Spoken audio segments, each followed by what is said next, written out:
The Standing Committee on Public Accounts, Scopa, has summoned the South African Social Security Agency, or Sassa, to appear before the committee today to account for the self-inflicted social grants crisis. Let's cut live to the briefing. Members, my name is Brenton van Friede, Acting DDG for Social Security in the Department of Social Development.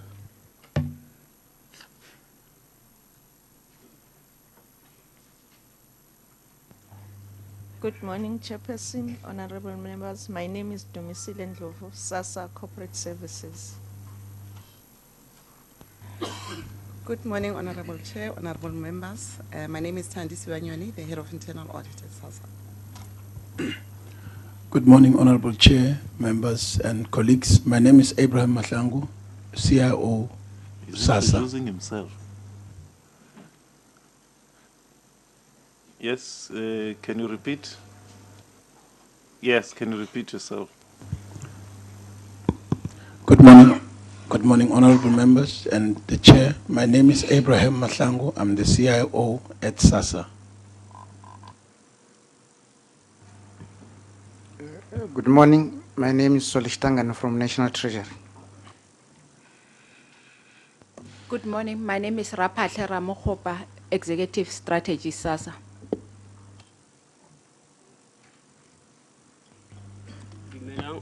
Lina Lagaki Abram Patlamtlaga from the ministry.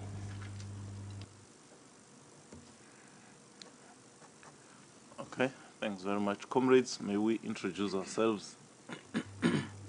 Good morning, Chair. Good morning, members. My name is Mnyame Zeliboe. Dumela mdula stulo. Lebitso la ka ke Saki ke ka. Good morning, Chairperson and colleagues. My name is Tapelo Chilwan. Ngiyathokoza sihlalo ngingumkhuleko Hlengika. Molweni Tombo Viomende. Sawubona Timbrauteset.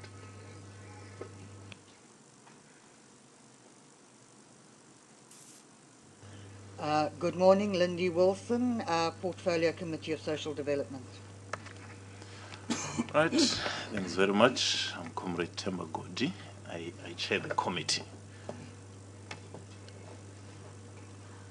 Well, DG, the last time we met here, there were a number of issues that were left hanging, that we agreed that we will find time early in the year to meet again and try and tie them down. We had hoped for January. Unfortunately, we can only meet now at the end of February, but hoping that that has given you time and space to tie down on a few things. We cannot pretend that we don't see the elephant in the room, which we raised with you then, and the minister said, no, Chair, let's not talk to it. Give us time so we can come back to you and give you a firm report, because we don't want to give you things that are incomplete. The 1st of April, no, it's Fool's Day, but for the South African public, it is a slowly creeping reality. So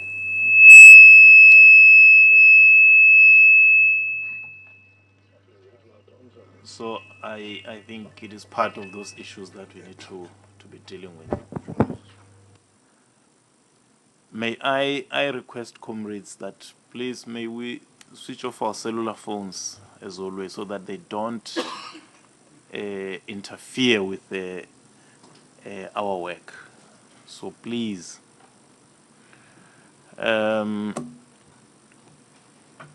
Well, it is unfortunate, DG, because the minister is not here. Because I suspect the last issue I spoke to, at this juncture, it is more than just an administrative issue. It has become a political issue.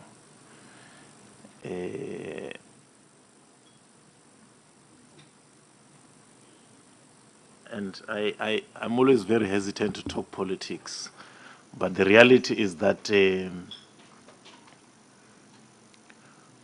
with the economic exclusion of the majority, Sassa is the one that mitigates against the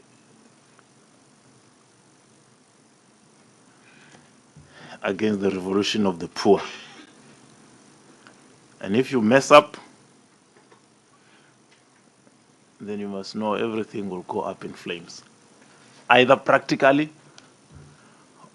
or in 2019. It's a very simple and straightforward thing. So it is way, way, way beyond an administrative issue, and it would have been good to have your political principles, because at this stage, would want more than just administrative commitments to the issues at hand. And we're not going to go around them. We need to go straight into them, so that when we leave here, the South African people who are watching anxiously for answers must feel assured that indeed you are taking responsibility for their needs. It's not about us, it's about our people. And if we have any semblance of respect for our people and care, here is an opportunity for you to demonstrate it and assure them that everything is in place. To compound our problems, the CEO who was here, who listened to everything we discussed that day and made the commitments, is not here as well. I just don't know since when has the acting CEO been in office. Was it yesterday or last week Friday? Just answer it formally.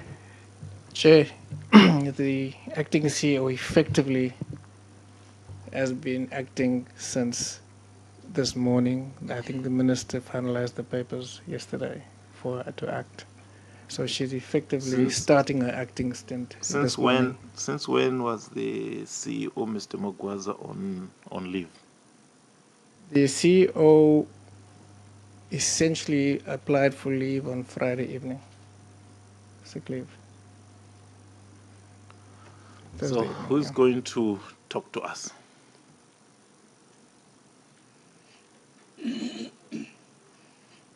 Thank you, Chairperson. I have a project leader in terms of the grants system, and then I have a CFO in terms of financials of the agency.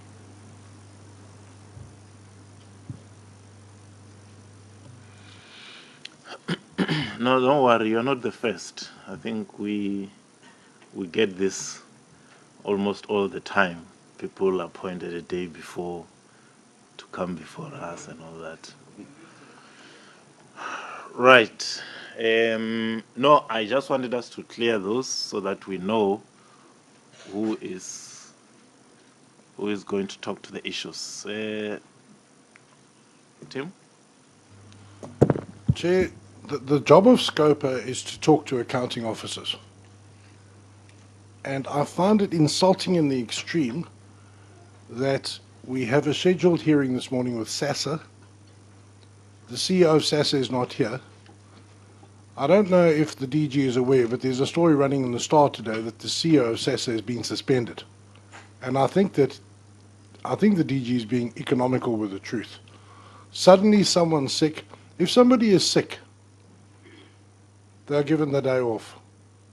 They don't appoint an acting CEO for one day. The story running is that this CEO has been suspended. The minister is having a press conference at 11 o'clock. The minister is around. We are being insulted, Chair. We're being insulted in the extreme. There is a time bomb ticking at the moment, and it's going to explode on 31 March if we don't sort it out. And this is the level of treatment we get at Scopa. That, with all due respect, officials that have very, very little to do with the matter at hand today are representing today.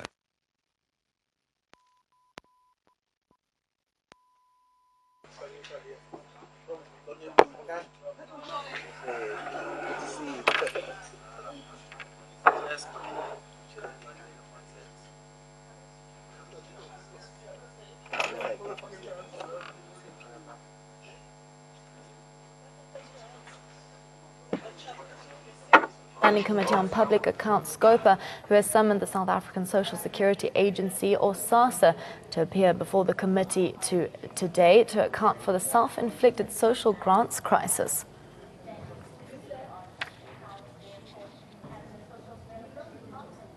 Back in time, we are used to it, that officials come and go, and you won't be able to regulate against that in terms of your participation in the committee. But a simple interest, ma'am, the DG said to us he's willing to take, when he was here, he said legally he is taking and committing himself to take full responsibility. Are you in a position to do that? Because the second question that he needed to have answered us about today, is he going to resign when he has not performed? That's the question he's running away from. He's not sick, he's not dead. He knows, for a matter of fact, that he owes us in Parliament to give an answer that is he going to resign when he has not performed? Because he's written the report. He has answered our questions, and we're not happy. Across board here, we're not happy. We will definitely do our job as we usually do. But I just want to know from you, if you are not performing, are you going to resign on his behalf? Because he's running from that question.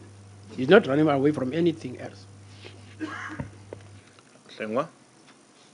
No, Chair, maybe one also needs to be in some strange way guarded in what they say, because people are getting sued, even members are getting sued for what they say in these meetings. Well, Chair, you are protected. yeah, that's the interesting part. But Chair, here's the issue. Chair, I'm just interested really to know that at such a time of crisis, whether the CEO is sick or suspended, surely, in fairness to this committee, the minister should have been here to actually mitigate against that particular reality. Now, if the acting CEO is here, effective this morning, really, I really don't even see why she was brought here. In all truth, this musical chairs that is being played here on the eve of a crisis is what concerns me the most. And I really think, Chair, that we are not being taken seriously. But maybe for us, we're used to it because that's how people treat Scopa. But I think the people who are being taken for the right the most are the recipients of social grants who need certainty. You know, there was a story doing the rounds over the weekend that the court action has been withdrawn. So we need practical clarity in real terms of what is going on. So, you know, I always say this, yabo lento ezeka la sekuphenduke kagogo kwenziwa umathanda at the expense of the public. And so, Chair, whilst whether we continue or not, that's a decision that will be taken. But I think at the outset, the DG and the team that's here need to know what we do not take kindly to this kind of treatment, because it undermines this committee, this parliament, and the public. And they must really stop doing that, because even the crisis we are faced with results out of the fact that the public is undermined. All right. No, that's fine. Let's do this, comrades. I think the issues at hand cannot be postponed. And well, let's give them an opportunity to, because Mayor Zodwa, what's your surname? Mvulane. Right. The project Zodwa Mvulane is the project manager for the system, meaning that she reports to the CEO. Right, on anything financials, well, the CFO is here, Mr. Chawuk. That's the improvisation we can make. But the PFMA talks about the accounting officer. And but we have a situation in our hand that we cannot just allow to let go and say, let's see it next week. Let's talk to it and allow Sassa and the department to demonstrate to us that everything is in good hands. If not, well, let's also give them the platform to demonstrate how incompetent they are to the public. So, DG, I think having had that, I think I would like us to, Comrade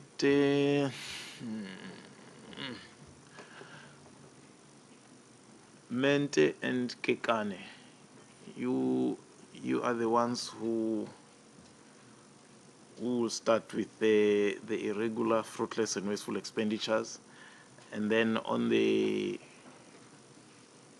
cash paymaster services related matters, which would include the 316 million payment.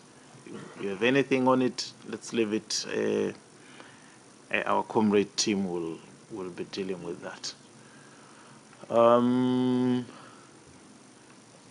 Well, we are comrades here. There's no ladies first. We're all comrades. Who is going to start?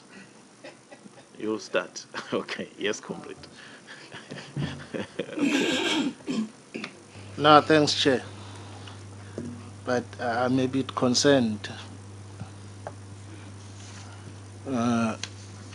I also wanted to share the same sentiments with my colleagues, because looking at the report before us, actually it is a follow-up to the meeting that we had on the 23rd of November. And we are expected to receive a report. Unfortunately, the CEO, conveniently, he is sick. Now, I don't know. But as you indicated earlier on, let's see, maybe they would be in a position to respond to some of these questions. Actually, these are not new questions, as I indicated earlier on. It is just a follow-up, because we raised quite a number of issues, ranging from the contracts, and we clearly indicated, and in the AG's report it is very clear, that you have an accumulated figure of 1 billion that is on the fruitless and wasteful expenditure. Now, in your report, there is an attempt to clarify those issues. And when you read that report, unfortunately, you don't make sense of what is written in the report itself. I take it that this is your report. Okay. Now, let's first look at the breakdown of the 18 million.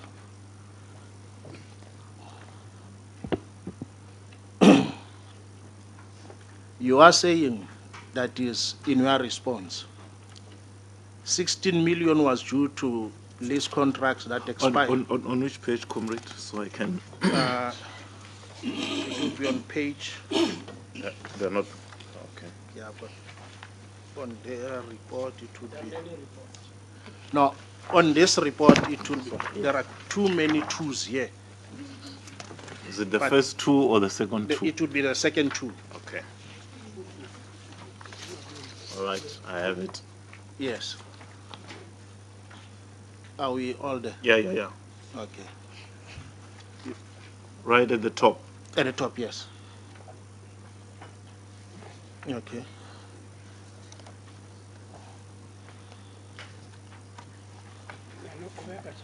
Yeah, continue. On intimidation. No, they are not. Okay, thank you. We are saying 16 million was due to lease contracts that expired and never renewed, that is on time. The question that we asked, that is previously,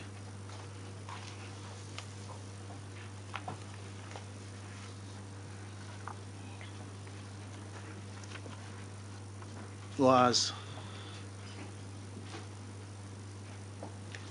the first question was why, because obviously if you sign a contract with whoever, you know that the contract would be expiring at a particular time. And before it even expires, you make preparations. The question was, why was it allowed to even expire without that is some contingency plans?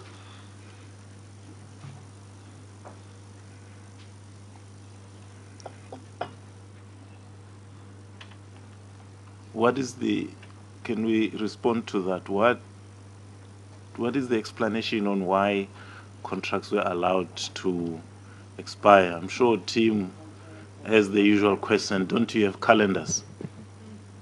Well, this is a simple question.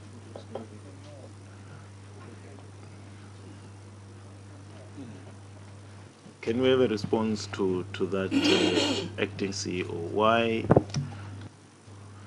do we have a contract?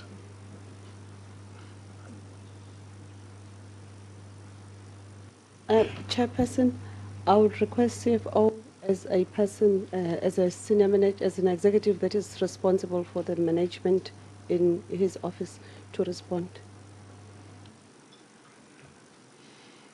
Joke.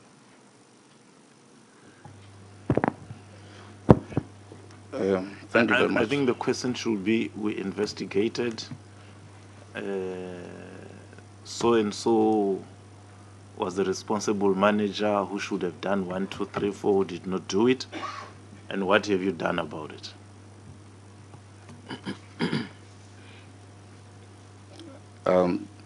Chair, to respond to your question that you wanted to know why this actually has eventually happened.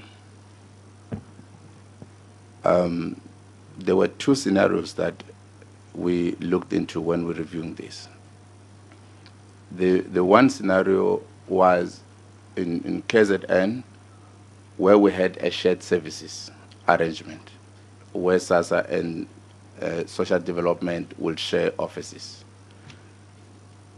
And the department did not renew the contract because the lease agreement was in the name of the department. And when they moved out, Sassa was left in the building. And this is how the other portion actually transpired in that scenario. And we could not have preempted that the lease agreement will not necessarily be renewed. However, once you remain in the building, you will have enjoyed the services in the building. And putting that in the process, we have already looked at a project that we did during the year 2016-17, where we reviewed all the leases in terms of the calendar that the honorable members have been referring to try and check whatever lease that was supposed to expire can be dealt with accordingly. The second one is the one that we said, don't we have a calendar? We do have a calendar in terms of the leases that will have expired. There are two processes that have happened within the organization. And one of the issues that when we entered into the agreement, the minister made a determination that the leases for the agency will be done through the Department of Public Works. However, during the establishment of Sassa, Sassa entered into the lease agreement because the minister needed to make that determination. And during that process, there was an understanding that the leases portfolio will be handed over to the National Department of Public Works. But when we send the request for the new accommodation, you find that the requests are not processed timeously. And we're caught at one particular point, like in the Mpumalanga case, where Department of Public Works finalized a lease in terms of the assessment and the evaluation criteria. However, the building that we needed to move into was never ready by the service provider just to do the TNET installation. And we're left in the limbo that we needed to really get the Sassa offices going. And in that regard, we had to make actually a decision that to stay in that building and extend the lease, but that happened just after that. All right. Okay. Comrade Kikan. No, thanks, Chair. I'm not happy with the response because I'm not talking about the Mpumalanga case. I'm talking about this particular case. And the questions that we are asking now, or that I'm asking, are the questions that we asked, and we said the department must go back and look at all those issues. I think the chairperson also added something, because what we said, that is on the day, we said who was involved, and you must give us that information, and also explain to us as to whether we are going to be in a position to recoup the money. But unfortunately, that is not coming. That is true. It seems as if it's a new question altogether. No, it's fine, Comrade.